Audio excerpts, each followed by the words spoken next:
एवढ्या उन्हात जर एवढा उल्हास आहे साहेब, रात्री तर सभा घेऊ देत नव्हती आपल्याला.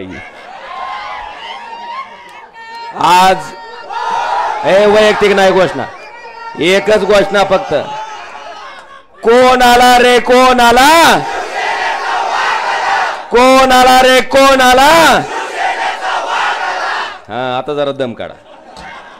आज या ठिकाणी जनसंवाद दौऱ्याच्या निमित्तानं आपल्यामध्ये उपस्थित असलेले महाराष्ट्राचे कुटुंब प्रमुख,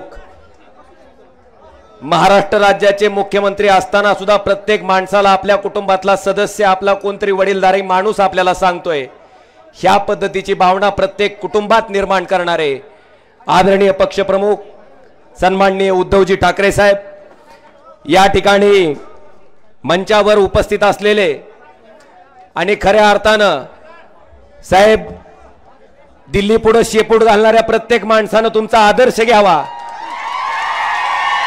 की कितीही संकट आलं, कितीही मोठा संघर्ष करायची पाळी आली तर त्या ठिकाणी न झुकता त्या संकटाला सामोरं जाऊन त्याच्या छाताडावर बसून काढायचं काम त्या ठिकाणी करणारे शिवसेनेचे ज्येष्ठ नेते सन्माननीय संजयजी राऊत साहेब, या ठिकाणी मंचावर उपस्थित असलेले शिवसेनेचे सचिव आदरणीय मिलिंदजी नार्वेकर साहेब, बघायला गेलात तर तिची किंमत आमची कुणी करू शकत नाही, इतकी मोठी ताकद आमची. बाकीचे बोके गेले साहेब खोके घेऊन, पण ही बहादर आमदार त्या ठिकाणी तितक्याच ताकदीनं तुमच्या पाठीमागे उभा राहणारा या तालुक्याचे निष्ठावंत आमदार सन्माननीय कैलासजी पाटील साहेब, मंचावर उपस्थित असलेले सगळ्याच मान्यवरांची आता क्षमा मागतो आणि आदरणीय व्यासपीठ आपला असा सर्वांचा उल्लेख करतो. काय अडचण नाही की काटमोरे साहेब, नाहीतर उद्या एखादं जायचं अजून तिकडं. असो, आता कोण जाणार राहणार राहिलं नाही. मला ह्या ठिकाणी सांगायचंय साहेब, निष्ठा म्हणजे काय असते. छत्रपती शिवाजी महाराजांची आपण आता 350च्या पुढची जयंती साजरी करतोय. छत्रपती शिवाजी महाराजांची 350वी जयंती आपण त्या ठिकाणी साजरी करतोय. म्हणजे महाराजांना जन्म घेऊन 350 पेक्षा जास्त काळ गेलाय. आज 350 वर्षाच्या नंतर सुद्धा सूर्याजी पिसाळ, खंडोजी खोपडे, आनाजी पंत सगळी कुठल्या यादीत नावं जातात? गद्दार आणि तानाजी मालुसरे, बाजीप्रभू देशपांडे कुठल्या ह्याच्यात नावं जातात? खुद्दार. मला वाटतंय 350 वर्षाच्या नंतर सुद्धा जर गद्दारीचा डाग पुसला जाऊ शकत नसेल तर तसल्या खोक्यावर लात मारून खुद्दार व्हायचा निर्णय त्या ठिकाणी आम्ही घेतला आणि ह्याचा इतिहास सुद्धा साहेब नोंद की. आज या ठिकाणी मला आपल्या सगळ्याला सांगायचंय, भाई और बहनों, सोयाबीन का भाव क्या था? 11,000 रुपए था. अभी कितना हुआ? मुझे क्विंटल को कितना कम हुआ? यह है मोदी की गारंटी. भाई और बहनों, प्याज पर निर्यात बंदी किसने लगाई? अक्षरशः उकंड्यावर कांदा फेकून द्यायची पाळी आली आपली. जरा भाव वाढते म्हणलं की निर्यात बंदी, जरा सोयाबीनचा भाव वाढते म्हणलं की लगेच पाम तेल आयात, लगेच डिओसी आयात. मला वाटतं अशा पद्धतीनं शेतकरी विरोधी धोरण राबवून शेतकऱ्याला मातीत घालायचं काम ज्या मोदी सरकारनं केलंय, त्या मोदी सरकारला हे सर्वसामान्य शिवसैनिक आणि शेतकरी गाडल्याशिवाय या ठिकाणी स्वस्थ बसणार नाही. आज या ठिकाणी साहेब मला अतिशय प्रामाणिकपणे सांगायचंय, माझ्या वैयक्तिक फोन मध्ये साहेब जवळपास 65,764 नंबर सेव्ह आहेत साहेब. आणि कुठलं का काम असं ना साहेब, कुणी मॅनेजर बँकेचा ऐकत नसेल आपल्याला फोन, गायीकडे आजारी पडले डॉक्टर तपासायला नाही गेला तरी फोन, गाय धरून नेलं तरी फोन, गाडी पंक्चर झाली जॅक भेटायला गेला तरी फोन, डीपी जळाला तरी फोन फोन. साहेब मला एवढंच सांगायचंय की ही कधीच शक्ती निर्माण आता सुद्धा गंमत सांगतो, तिथं शिवाजी पत्र्यापाशी उतरत होतो, पोलिसाला वाटलं असल्या कापडातलं कुठलं खासदार दिलं ढकलून मला पलीकडला, पण काय मला बी दिसलं नाही पोलीस, मी बी थोडं झटकलो, पण पुन्हा लक्षात आलं पोलीसच आहे नेमका. पण साहेब खासदार असून आमदार असून आम्ही कधी खासदार आमदारकीचा बळीजाव ठेवला नाही. ही खासदारकी ही आमदारकी तुमच्यासाठी आहे आणि तुमच्यासाठीच त्या ठिकाणी आम्ही त्या ठिकाणी पणाला लावणार. आज बरीचशी लोक म्हणतात की फोनवर बोलल्यानं काय होतंय. साहेब दिवसाकाठी साधारणतः 500 आणि 500 हजार कुणाला जर आता पावसाळ्यात कुत्र्याच्या छत्र्या उगवल्या आणि लई चुकाच्या छत्र्या उगवल्या आता भावी खासदाराच्या, माझं त्यांना जाहीर आव्हान आहे, एकच दिवस माझ्या फोनवरचे फोन उचलून दाखवायचे. तुम्हाला सांगतो एकच दिवस येईल लक्षात काय काम आहे ते. आता एक महत्वाचा मुद्दा, जर 500 लोक मला फोन करत असतील तर ती 500 तरी खुळे असतील आणि इडबळ उडणार मी तरी खुळा असेल. ज्या अर्थी 500 लोक फोन करतात म्हणजे काम होतंय म्हणून फोन करतात. आणि मला वाटतंय साहेब सामान्य माणसाचं काय असतंय, बँकेचा मॅनेजर लोन देत नाही, आपण त्याचा फोन घेतला बँकेच्या मॅनेजरला सांगितलं दे बाबा, साहेब त्याचा 200 ते 300 रुपये खर्च चक्रा मारायचा वाचतंय.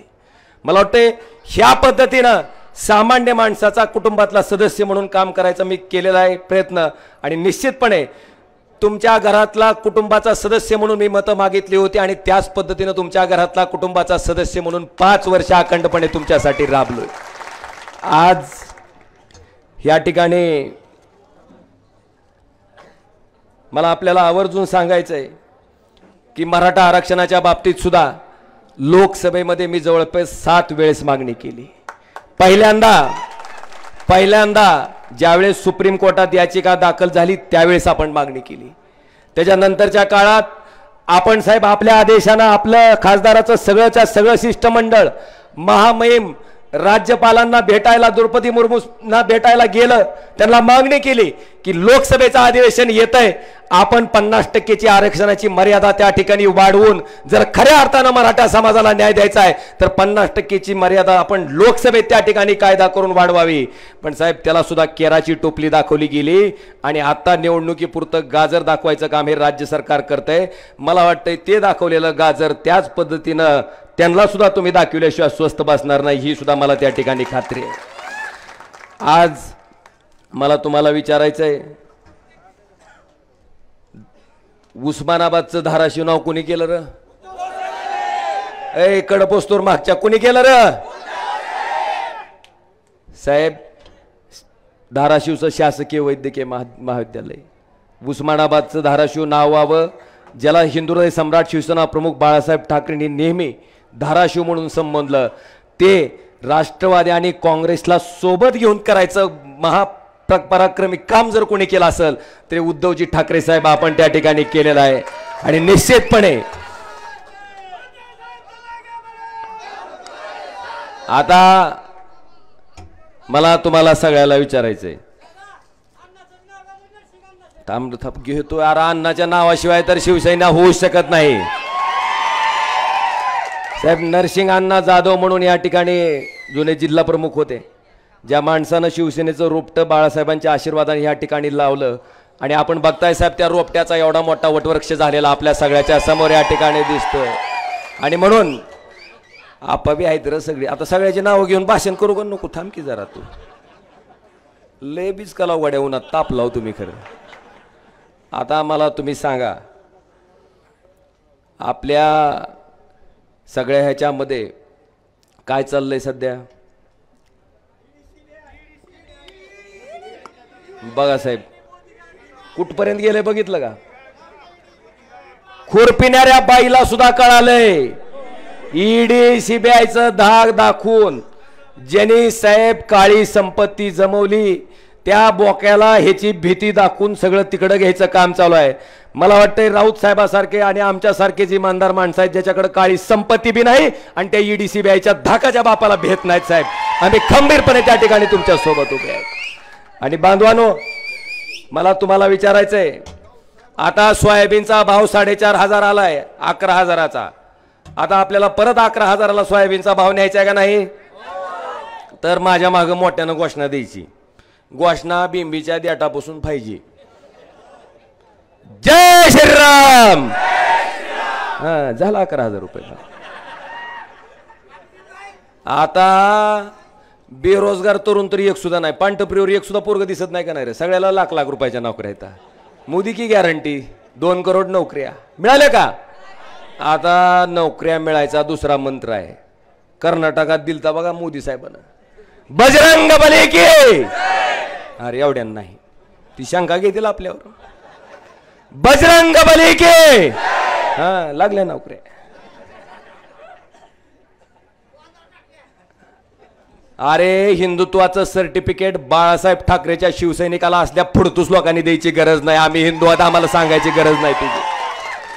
पण पोटात आग पडलेली असताना, शेतकरी मारला जात असताना, आत्महत्या करत असताना, तरुण युवक बेरोजगार असताना त्याच्या प्रश्नाकडे आपण लक्ष वेधलं तर आपल्याला काय म्हणते कळलं का नाही गणित.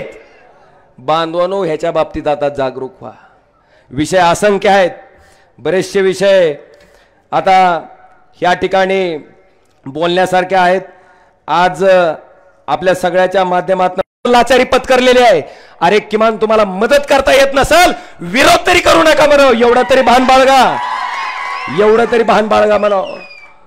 आज जेव्हा मराठा समाजाचा सामान्य कुटुंबातली लोकसाहेब आपण बघितलं असेल, अनेक शेतकरी, असंख्य शेतकरी साहेब आत्महत्या करतात. पूर्वी 10 एकर जमीन होती, 10ची 5 झाली, 5ची 2.5 झाली, आता गुंट्यावर आलेली आहे. अतिशय दयनीय परिस्थिती आहे. त्या माझ्या बांधवाला आरक्षण मिळावी ही रास्त मागणी त्या ठिकाणी आहे. आणि आपण नेहमी साहेब त्याच्या बाजूने त्या ठिकाणी उभे राहिलेला आहात. कायदेशीर काय करणं गरजेचं आहे हे आपण सरकारला सांगतोय, पण सरकार लोकांना खेळवण्यासाठी काय गरजेचं आहे तेवढं काम करतंय. आता हे गद्दारीतनं तयार झालेलं सरकार येणाऱ्या 2024ला गाडल्याशिवाय आपण स्वस्थ बसणार. आणि एक सांगतो, आता काय अडचण वाटते का आपल्याला साहेब. मी आणि कैलास दादा इतकं माणसात असतो, सेल्फी काढणाऱ्या माणसाने जरी मतदान टाकलं तरी माझं 6 लाखाच्या पुढे जाईल साहेब. मला तुम्हाला एकच आवाहन करायचंय बाबांनो, मला तुम्ही सांगा 2019ला मी खासदार म्हणून निवडून आलो. आपली भारतीय जनता पार्टीची युती होती. ही काय म्हणते तर काय म्हणते तिला. अरे त्यांना सांगा की ह्याच मतदारसंघातून कल्पनाताई नरहिरे ज्यावेळेस मोदीचा जन्म सुद्धा झाला नव्हता तेव्हा 2004ला खासदार होत्या. त्यांना सांगा अरविंद कांबळे मोदीचा राजकीय जन्म झालेला नसताना सुद्धा हिंदुराय सम्राट शिवसेना प्रमुख बाळासाहेब ठाकरेंच्या आशीर्वादानं धनुष्य बाणावर त्या ठिकाणी खासदार होते का नाही रे. मग आता साहेब कोण कुणामुळे झालं. आणि म्हणून जरा हुकलं काय, उन्हामुळे झालं काय की शिवाजी बापू काम नाही होते का नाही. पण त्यांना सांगा रे जरा. आता मला तुमच्याकडून एकच अपेक्षा आहे, 2024ला आपल्याला, मी मागच्या वेळेस 1,27,000 मतांना काहीतरी निवडून आलतो, पण बांधवानो मागच्या वेळेस जेवढ्या लीडनं निवडून आलो होतो, आता आपण मोदीच्या विरोधात हो का नाही रे. त्याच्यापेक्षा एक तरी मत आगाव मला तुमच्याकडून पाहिजे, तरच बाळासाहेबाचा पट्ट्या म्हणून मी त्या ठिकाणी सांगेल. आणि मला खात्री आहे की आपण इमानदारीने जर काम केलं असेल तर जनता सुद्धा साहेब इमानदारीनेच त्याची फेड करते. आणि निश्चितपणे आम्ही आपल्याला विश्वास देतो साहेब, असली गद्दारी किती जरी झाली असली, किती जरी बोकं साहेब, आम्हाला लक्षात येते तुमच्या वेदना साहेब. आमचा ग्रामपंचायतचा एखादा सरपंच केलेला माणूस फुटला तर आम्हाला रात्रभर झोप येत नाही साहेब. साधा ग्रामपंचायतचा सरपंच केलेला 40 लोक साहेब, कोण पांढरप्रिवर होतं, कोण रिक्षा चालवित होतं, कोण कुठं काय काय करीत होतं साहेब. अशी माणसं सगळी मोठी, बरं नुसती मोठीच नाही, सामान्य कुटुंबातली माणसं, आमदार, खासदार, मंत्री, मुख्यमंत्री, लोकसभेचा अध्यक्ष ज्या शिवसेनेनं केला, मला वाटतं जगामध्ये आणि भारतामध्ये फक्त एकच असा पक्ष असेल, हिंदुराय सम्राट शिवसेना प्रमुख बाळासाहेब ठाकरे आणि उद्धवजी ठाकरे साहेबांची शिवसेना साहेब. हे आपण घडवलंय. पण साहेब 4 टर्म मंत्री आमदार होऊन म्हणतात आमच्यावर अन्याय झाला. होय र, आमदार खासदार गेलो अन्याय होते का. आता ह्यांचा अन्याय ठेवचाल का तुम्ही. फक्त वाट बघतेत साहेब, वाट बघून आहेत 2024. हा खपटाच्या आड गेल्यावर 100% कार्यक्रम ठरलेला आहे. खरं तर आपल्याला उद्धवजी ठाकरे साहेबांना ऐकायचं आहे, खरंच बोलण्यासारख्या बऱ्याचशा गोष्टी आहेत, पण आता मी आपला फारसा काही वेळ घेत नाही. पण साहेब, निश्चितपणे आपण आल्याच्या नंतर जी शिवसैनिकामध्ये एक ऊर्जा आलेली आहे, आज तुमच्या तब्येतीची आम्हाला कल्पना आहे साहेब. इतक्या सगळ्या स्वतःच्या आरोग्याच्या अडचणी असताना सुद्धा त्या कुणाचीही पर्वा न करता स्वतःच्या जीवावर उदार होऊन आपण साहेब पूर्ण महाराष्ट्राचा दौरा करताय. खरंच तुमच्या इच्छाशक्तीला सलाम आहे साहेब आमचा. आणि तुम्ही घेतलेली मेहनत हा सर्वसामान्य शिवसैनिक कधीही वाया जाऊ देणार नाही.